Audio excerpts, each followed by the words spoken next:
The demand curve of a monopolist is downward sloping. It is shown in the diagram.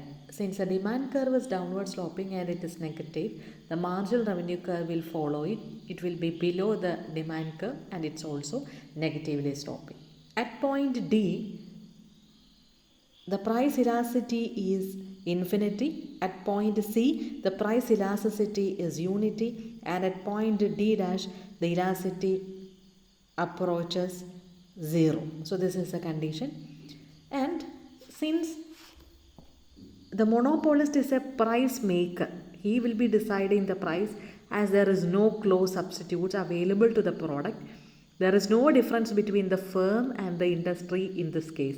The firm itself is the industry, and thus monopoly firm faces the market demand curve, which is downward sloping. He need not substitute anything.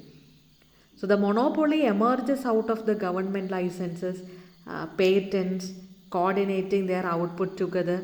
So all these activities will give an upper hand to the monopolist, and thus he will prohibit the entry and exit of the firms. There is no exit, but there is no entry, and conditions of the monopolist can charge different prices at different levels and also from different markets. So if we compare it with perfect competition, in perfect competition, the producer was the price taker, but here the producer is the price maker.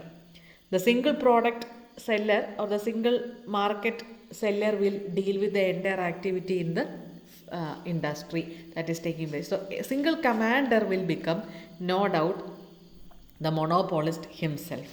So monopolist is having sole responsibility of whatever that is taking place in the industry or that is out of his firm.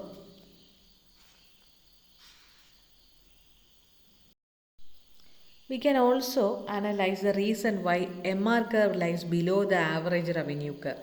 So, the first unit, the average revenue is greater than the marginal revenue. As the sale increase by each unit, the last unit gets a price lower than the previous units. Hence, the MR curve lies below the average revenue curve. The MR curve will be twice steep as that of the average revenue curve. Here, the average revenue curve for the monopolist will be as same as that of the price.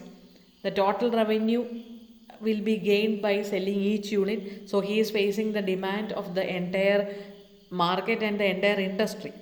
And the marginal revenue decreases as output increases. Initially, it is positive, and then it becomes negative. So there is all chances. So this results in MR curve to lie below the average revenue curve.